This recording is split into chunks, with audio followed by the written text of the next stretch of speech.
촛불이 K 시간입니다. 군산시의회는 올해 동료 폭행과 성희롱 발언 등 의원들의 부적절한 언행으로 빈축을 샀는데요.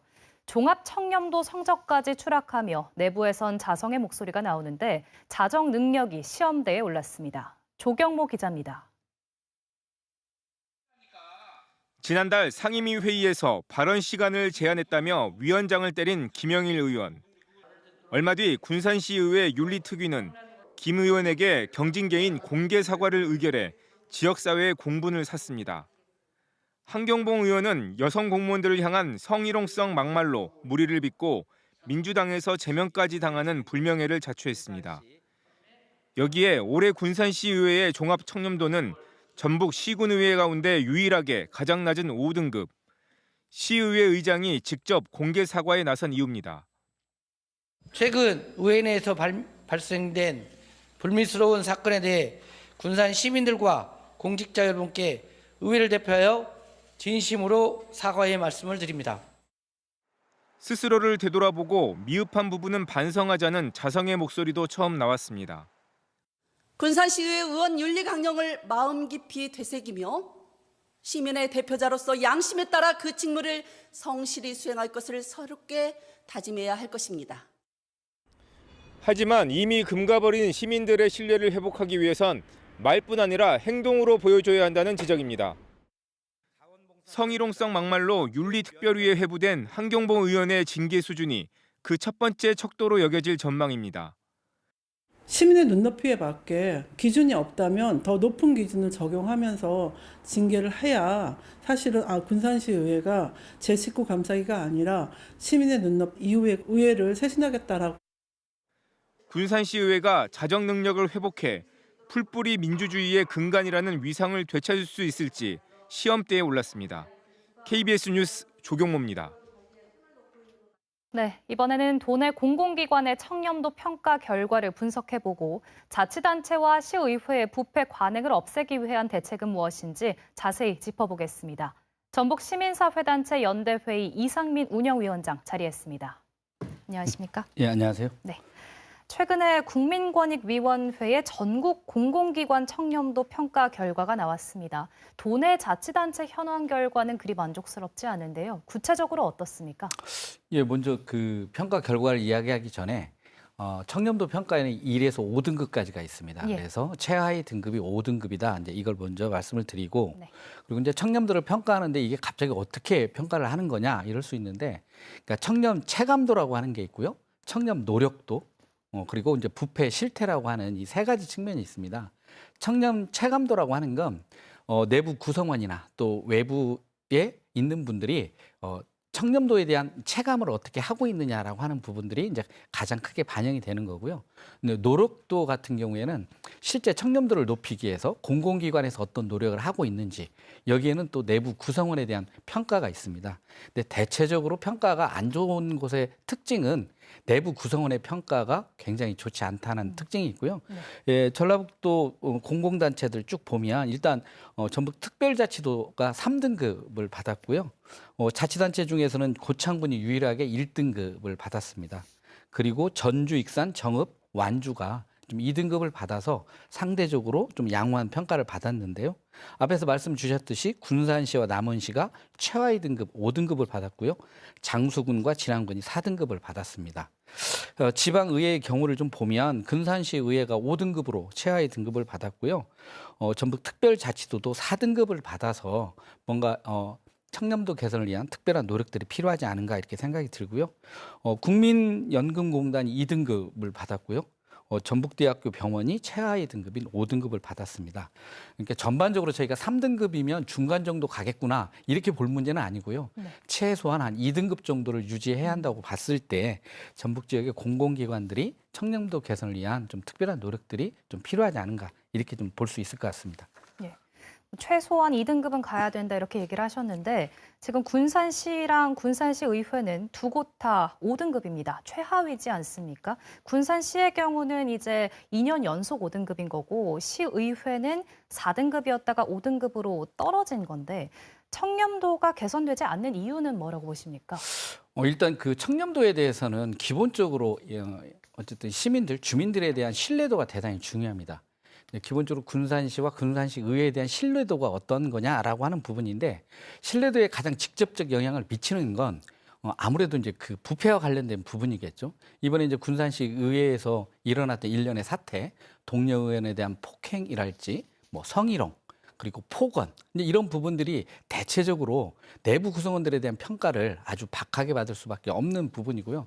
특히나 업무적 측면에서 부당한 업무 지시랄지 이런 부분들이 좀 크게 문제가 되고 있습니다. 그리고 이제 군산시 같은 경우에도 어떻든 단체장의 이런 어떤 그 관심과 의지 이제 이런 부분들이 있는데 원래 이제 단체장이 0이 서야 되는 거지 않습니까? 예. 그런데 단체장이 뭐 태양광 사업 특혜 의혹이랄지 인사 문제 또 금품 선거 의혹 등이 휩싸이다 보니까 전반적으로 군산시에 대한 어떤 대외적 평가가 낮은 거고요. 그 안에 어쨌든 내부 구성원들의 평가에 있어서도 부당한 업무 지시랄지 그리고 그런 어떤 그 상황에 있어서 그런 부분들을 적극적으로 개선하기 위한 어떤 그런 노력이나 제도적 뒷받침 이런 부분에 대한 체감이 되지 않다 보니까 내 외부적 평가가 좋지 못하다 이제 이런 거고요.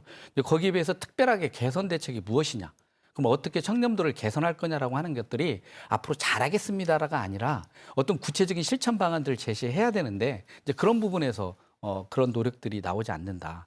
특히 이제 공직사에서는 가장 크게 민감한 부분이 인사 문제나 이런 부분이라고 한다면 그런 부분에 있어서는 인사 문제를 어떻게 투명하게 할 거냐라고 하는 부분에 있어서 뭐 외부 인사를 적극적으로 심사에 들어오게 한다든지 이런 좀 뭔가 계기점을 만들어야 되는데 그런 부분에서 특별한 계기점을 못 만들고 있다. 좀 이런 게 가장 큰 계속적인 청렴도 개선에 대한 성과를 못 내는 이유인 것 같습니다.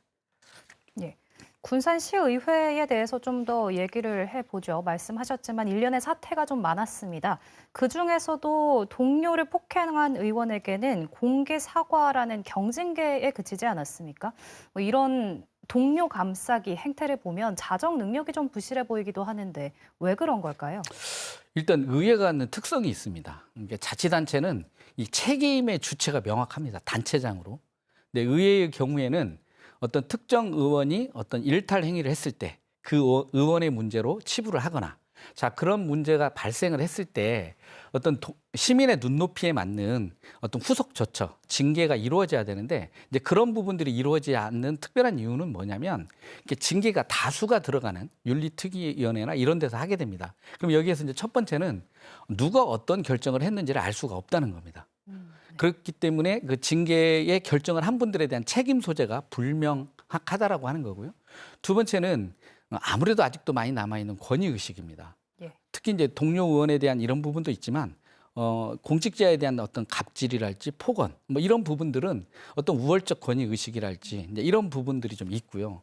또 하나는 동료가 잘못했을 때 거기에 대해서 제대로 뭔가 징계를 하지 못하는 이유는 나도 징계의 주체가 되는 나도 그런 상황에 놓일 수 있다라고 하는 그런 어떤 보험적 성격이 있는 거고요.